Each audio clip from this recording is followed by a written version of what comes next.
someone on Instagram recently. People, if you're going to come on my Instagram, for the record, be nice. Be nice to every venture I do. I'm not saying you have to be a fan of it or or even comment on it, but in my videos, I don't know if you guys ever see it, I basically, from my stand-up Instagram page, I promote my stand-up, and I basically said, hey, blah, blah, blah, I do stand-up as well, come follow this page, I'll be on tour, etc., etc., and some woman goes, and I quote, more sketches, Matty, and then I was like, you know what, my blood boiled, I got angry. Small things make me big deal. That's what the podcast is. And so I wrote back, does that mean you're not going to come to the show? Come to a show? And you know what? I didn't check it for upwards of a week or two. I forgot about it. And then today I was just perusing on that video. It was the one where I play a hooker and about driving home from work when you're hungry. And in the comments section, I went back and was just effing around, and I looked, and I saw the woman say correct. So she goes, more sketches, Matty. And then I said, what does this mean? You're not going to come to a show? And then she writes correct. And know what I wanted to say back, guys? This is the thing you guys should realize. I mean, the fact that if you're watching this, that means you're a great person. And I appreciate you and I respect you. So I'm going to let you in on a little secret. I'm not allowed to defend myself on social media because there's a thing called community guidelines, which is and you know what? I have to be polite back. And basically, I can't even be polite while I'm angry. So I just block the people. So what do you do? You know, I'm learning just to be a better person. But I'm also learning just to be a shitty person. I mean, at this point, you start as a kid and you are mentally not developed. That's what children are. And then once you're like 90% there, you're like, oh, I got to be a good person because in my adolescence, I was kind of a little prick bitch and I was rude and I did things that I regret. I don't know if you guys have woken up at 3 a.m. and thought about things you've done in your 20s and you're like, ooh, that's not good. I said and did some terrible things, not that would get me in trouble if I said them out loud, but I don't want to even bring them up because a lot of them involved driving vehicles while I was hammered. And so then you spend the years trying to be a good person. And then you start doing entertainment and you basically are like, wow, I am being as polite as I can be. I'm putting my ego out there. I'm putting my creativity out there, me as a human being. And then people like this woman, and there's plenty of them. And it's not a gender thing. I've had men, women, I've had non-binary people, I've had dog accounts just come on my page and say the utmost rude things. And that's when I was like, you know what? I think I've done the nice thing long enough. And now guess what? Your boy is going to be a little rude. I'm going to be a little rude now. I'm going to start saying things like, hey, hope you go on the road and get hit by a bus. And you know what? I'm going to somewhat mean it because you know what? I'm allowed to mean it. And that was a refreshing rant. Come on my page. Come on my page, not my face. Just kidding. But come on my page, follow it, like it, subscribe, whatever form of,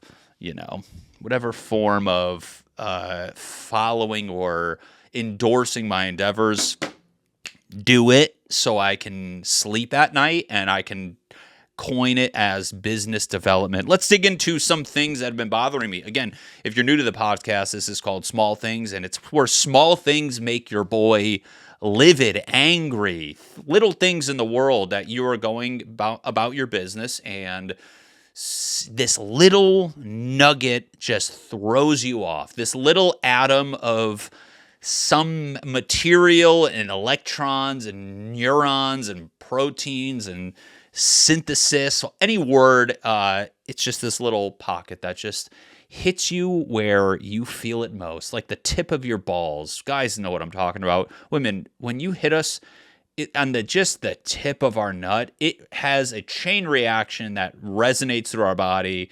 We say racial slurs and think awful things. And that's kind of what this podcast is, minus the racial slurs. It's little things that make us very angry. And so here are a couple of the things that I wrote down. Right now, shirts, clothing pisses your boy. No, I'm kidding. Pisses me off. Get very angry. I'm pissed off at clothing. I want to see nipples on both genders. I don't like how all these athletic, like marketing and clothing now, it's just telling you how it's not going to get or stay wet. Everything is ultra wick, super dry, wicking the dry, moisture resistant. You're like, what the fuck is wrong? How wet are we as a society where this is the clothing? I mean, back in the day, I felt good wearing a cotton shirt at the gym and there was a sweat stain on it, like the like you'd see. Like that was like your proof of I'm working hard. Now clothing looks bone dry, dry rub, lemon pepper t-shirts that are dry as a fucking bone that I am now wearing, which they feel good, but again, let's just chill with, just say it's a shirt, say comfy fit. It won't make your nipples look hard. It's going to feel great. It'll be tight in the right areas. Every person knows there's tight in right areas and tight in wrong areas. And we'll say the right area is the arms. I don't want it tight around my nips or my gut. And same goes with jeans. Although I will say I did just get a company. I'm not going to name names because we're not going to do free promo on this thing. But they did send me some underwear. I've done a brand deal for Tommy John, which they are great. Their underwear feels great. There's a pouch for your cock and balls. Just feels good. And another company sent me some underwear for free, and they're like, "Hey, try them out." And there's this like weird, there's like this pad in the front. Basically, it's like boxers. If boxers were like, if boxers grandpa was a diaper. You know what I'm saying? It wasn't like half and half, but it was there was like a pad in the front. And I was like, you know what? Let me give it a shot. Maybe it'll not, like when I wear these to the gym, maybe it will not show the head of my dick through my shorts, which is it's a huge issue at the gym. I don't know if other guys have, the pair of gym shorts that you wear where it's just putting your penis head on display. You're like, what are we doing with the ridge of the cock just making way too much presence at the gym? And it's tricky because it doesn't get, only in certain lighting. Like I'll leave my house, I look in the mirror, I'm like, all right, let's go. These are good outfit, good gym outfit. It's going to keep me dry. And then I get to the gym and I'm like, how is the overall 90% shape of my dome, like, how is it just so in the way? And it's embarrassing. I mean, I should be proud of just letting my thing swang at the gym, but it does. It stands out, and then everybody can see your penis, and now you're like, what do I do? And then you get nervous, so your balls shrink up, and when your balls shrink up, it pushes your dick up more, so it's not like, now you look like it's even worse, and then I'm like, I don't even know what to fucking do anymore. I mean, I gotta say, sometimes having a dick is one of the most frustrating things on earth. I mean, you don't even have to be horny to get a chub. Like, I'll be at the gym and I'll be on the bike, and then just like ping-ponging between my legs. I'm like, hey man, why do I have a chub right now? And now I can't get off the bike. I'm stuck on this bike because I am packing a 60% bone, which is frustrating to say the least. But anyways, long story short, that underwear they sent me had that pad in the front to wick away piss, which I'm like, Jesus Christ. If I'm going to the extent of purchasing this underwear because I have some sort of leakage drip issue, which we all have. We've talked about it on the podcast. You piss, you walk away, a little driplet of piss, maybe 4 to 5 driplets shoot down your leg, gets to your ankle somehow. But yeah, that underwear, I'm like, yeah, I think if I'm pissing this much in my goddamn pants, I'm not going to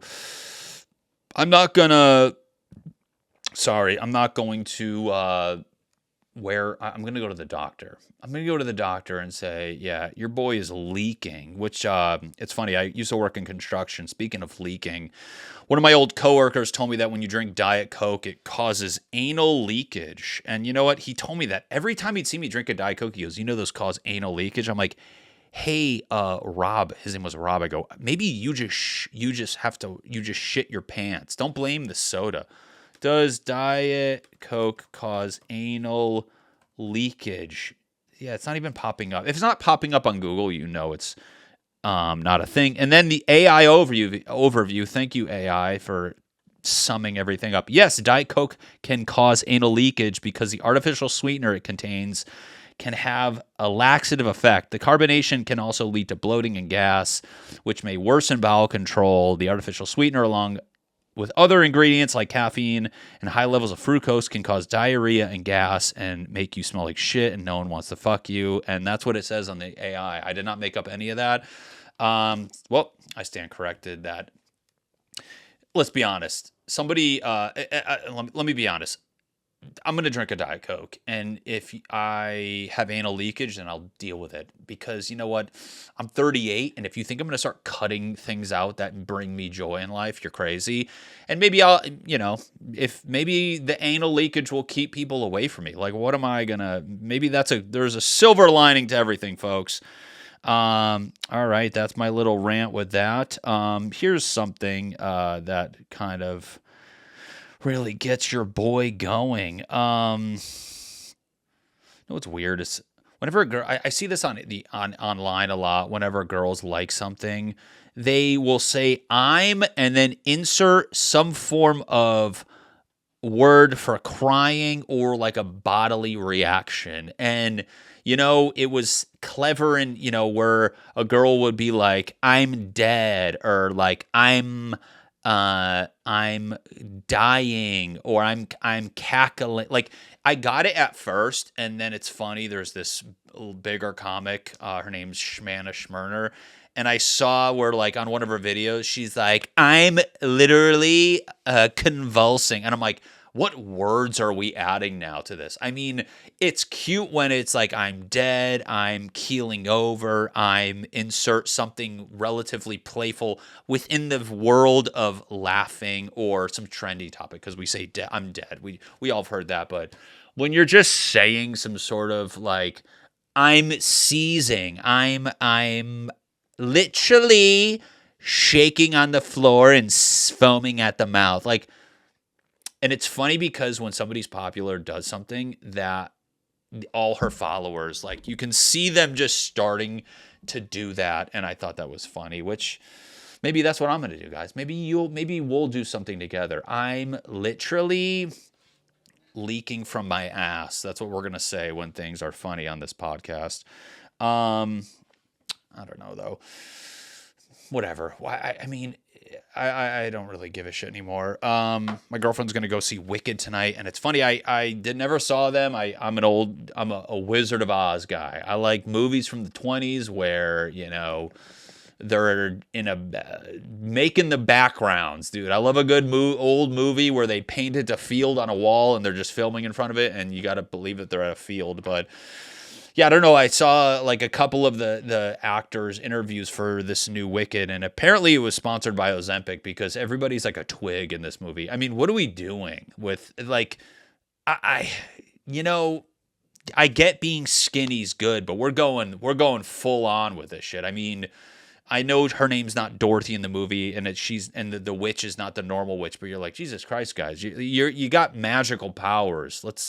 You think you can indulge and then pull it back. I don't think you have to be, 55 pounds. Like, the whole point of Wizard of Oz was that she got taken by a tornado. I'm like, was it a tornado or was it just a subtle breeze? Because the girl's fucking 55 pounds soaking wet. Again, I don't know what Wicked is, but I'm using the observation from the new Wicked movie and the premise of the old Wizard of Oz, and I'm cramming them together and making it make sense. But, maybe that's what wizardry is. It's just being malnourished. And, yeah, you're not flying on a broom. You're just holding it, and it couldn't keep you, tied to the ground, and now it looks like you're flying, but you're being thrown around by just a subtle, just a nice breeze, which might be, that sounds like it'd be nice. I love a good breeze whipping me around, but yeah, it's crazy. I mean, everybody just ripping Ozempic, which good for you. But I mean, it made me think. I was like, Jesus Christ! I go in like 10 years, no, there aren't gonna be any fat people. I'm convinced in 10 years, fat people will be like a thing in the past, right? I mean, we're gonna be like, dude, remember fucking 20 plus years? Watch, we're gonna be like, remember these fat people? What the hell happened to them? Where did they go? And then I think there'll still be fat people in the middle of the country or wherever the case may be. Maybe there'll be some, but I feel like you're going to see some, fat asses, but they're going to be like it's going to be like a cool thing. I mean, I say that, and then, I mean, there's going to be big people. I'm not saying, I don't want to get misconstrued with big versus overweight, but because I mean we're gonna still see NFL players, we're gonna see solid people, but I mean I don't know with this Ozempic thing, it's like what, good for them. I mean I'm shocked people are. It's interesting that people are scared to talk about being on or using Ozempic to lose weight. You're like, who cares? Who cares? If you care that people use that to better their life, that's a weird thing. We have an epidemic, we have a pandemic, we have a whatever demic it is of people caring too much about things that are not their business. That's the new pandemic in the USA, is people caring about things they shouldn't care about that have nothing to do with their lives. Caring about fat fucking people taking Ozempic to want to be skinny. You shouldn't give a shit. You should say, good job. I'll fucking stick you in the ass for you. I'll help you out. And then 2, I see online a lot these people that are just like obsessed with what McDonald's workers make per hour, or any fast food chain for that matter. I've never seen more people care about what a goddamn kid at a fast food place makes more than in the last year plus or minus. And it's like, why do you care? Do you want to work there? You don't want to work? Then shut the fuck up. What are we doing? Why do you care what a goddamn kid who's slinging nuggets makes an hour? It's this weird benchmark we used as a society to determine no, but because if the fast food people make this and then you carry the 4 and plus 100,000, that's what I should make. So technically, if his pay goes up, my pay should go. No, it's like, no, it shouldn't. No, it shouldn't. Your pay should go down. Let's just start cutting pay across the board. Let's make McDonald's workers a lot of money. I want them to make so much money that people want to do it more. I want let's flip the switch, dude. I mean, at the end of the day, AI is going to take all our jobs anyway, so who gives a fuck? Who cares? Who cares what people think? I don't know.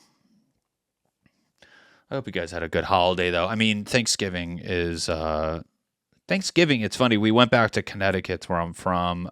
We went back there. I did a fun little about me. Let me take a coffee sip, and then I'm going to continue to brag about myself. Not a brag, but we were back east I was in New York. I did a taping for Don't Tell Comedy. If you guys don't know what Don't Tell Comedy is, it's a cool company. It's very interesting, where basically they run shows at non-comedy venues throughout the country. It started in LA, the small thing, and then it grew. And then they started filming people's 10-minute specials and put it on YouTube, and that started popping off. And long story short, they have 2 point whatever million subscribers on YouTube. And fortunately, I got to film a 10-minute taping for them, which is exciting. And it was in New York, and I did that 2 weeks ago. Not this past Friday, the one before that. It was great. I mean, I'm so excited for it to come out. It's going to come out in 3 months. I don't know, 4 months, whoever. By the time it comes out, I'm probably going to dislike the set, and I'm going to I don't know. That's how comedy works. For the record, you film something and it's like frozen in time, and then as months, years go by, those jokes get better. Sorry, those jokes get better. Okay, I'm going to throw up on the computer. The jokes get better, and then you see the old version, and you're like, "Fuck!" Like I didn't want that. I don't want that to go out, but it's gonna come out, and I don't really care. I'm excited. So, yeah, that was fun. We filmed it in Manhattan. It was awesome. It's just one of those things. Like again, here, let me lift the veil of comedy. My nerves were through the roof. I was terrified. I mean, I was terrified, but I was composed. Just your thoughts leading up to it, where it's kind of just like the big deal. This is it. You only get one shot. I hope the crowd's good. I hope these jokes are worth doing. And then you go up there, and the person before me did great. And then you kind of come on stage, and your heart's racing. You're freaking talking through as fast as you can. And I think the first two jokes, they were good. And then I kind of settled in, and it went great.